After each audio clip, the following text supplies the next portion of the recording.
Hi again. We're working through chapter 1 of The Rise of Adventism, edited by Edwin Scott Gaustad. This particular section is written by Winthrop Hudson, another church historian. He's got to the election of Andrew Jackson as President of the United States and is now paralleling the rise of modern evangelism, what you could call mass evangelism, and the great figure in that movement is Charles G. Finney, a Presbyterian.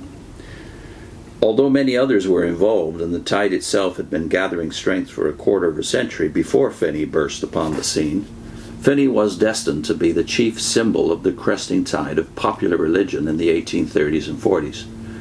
Moving from a series of startling successful triumphs in upstate New York to Wilmington, Philadelphia, Boston, and New York City, it was Finney who gave his name to the spreading revivals he left in his wake. And it was Finney who so energized his converts that new impetus was given the missionary and reform activities of the benevolent empire. In 1832, Finney set up headquarters in New York City. 5 years later, he shifted his base of operations to accept responsibility for training Finneyite preachers at Oberlin College in Ohio. In the meantime, in 1835, he published what became the standard manual for organizing and conducting revivals. A significant feature of Finney and Jackson is that they represented parallel phenomena. They were parallel figures in that Finney represented the same tendencies in religious life as Jackson represented in political life. Both had a similar constituency and a similar ideology. Finney, to be sure, was not a Jacksonian in name or party affiliation, but as W.G. McLaughlin has demonstrated, he was a Jacksonian in fact, a Jacksonian in his operative assumptions, principles, and temper. Both Jackson and Finney were fundamentally anti-clerical, distrusted the apparatus of a power elite, believed in the common sense and perfectibility of the common man, and were spokesmen for the aspirations of ordinary people. It was this close identification with the unbridled hopes of the less well-born and the less well-educated that made them chief symbols of the political, social, and religious ferment of their time. Two things should be clear. The line that set apart the common people was not defined by wealth, but by parentage, education, and social rootage. The term included upwardly mobile entrepreneurs, thrusting themselves forward, and the well-born aside, as well as mechanics, tradesmen, and other ordinary folk. Nor was the political and religious ferment a sectional phenomenon.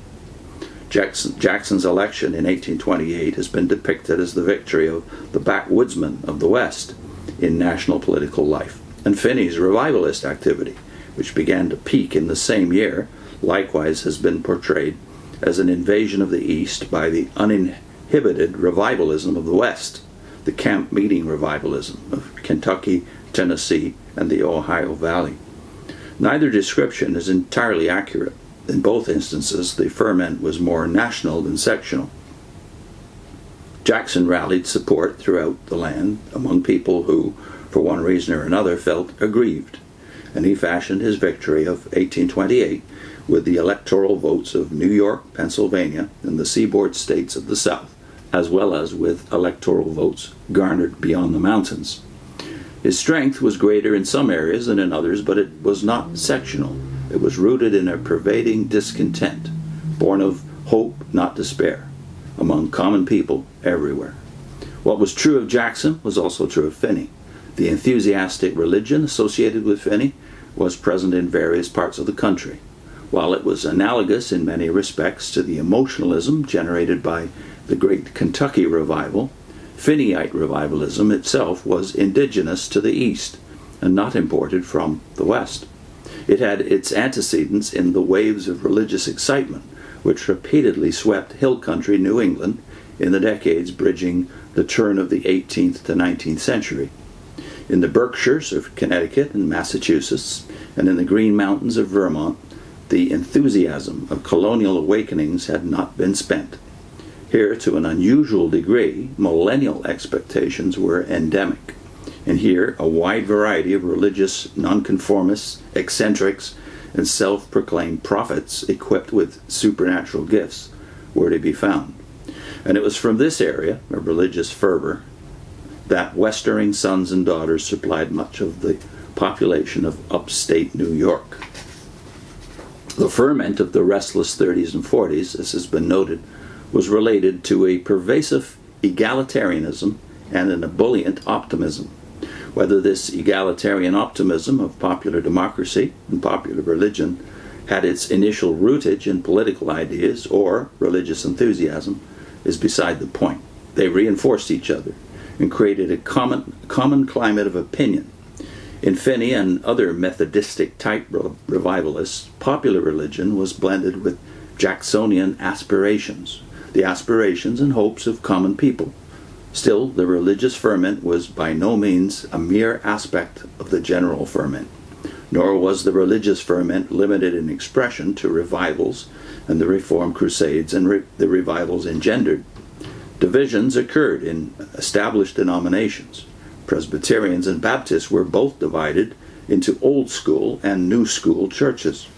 Congregationalism was rent by the Taylor-Tyler controversy. New religious groups, cults, sects, denominations, and less formally organized movements also were produced by the general religious ferment. And nowhere were they produced in greater variety than in the heated seed plot of upstate New York. So those of us who specialize in cults know this to be true. The cults generally were engendered in those 2 to 3 to 4 decades between 1830 and the Civil War, and a little bit beyond the Civil War. I'll put in a link to a track we did that describes the characteristics of these cultic groups, the ones that are definitely not Christian denominations but broke away in this spirit of individualism. That word hasn't been used here, but it might as well be. The optimism and egalitarianism of the time led to radical individualism, one of the points made by Richard Hofstadter in Anti-Intellectualism in American Life, and also by Harold Bloom in his book, The American Religion. So I'll put in a link to Harold Bloom's book and also to our tract, Slaves of Men, the Characteristics of Cultic Groups.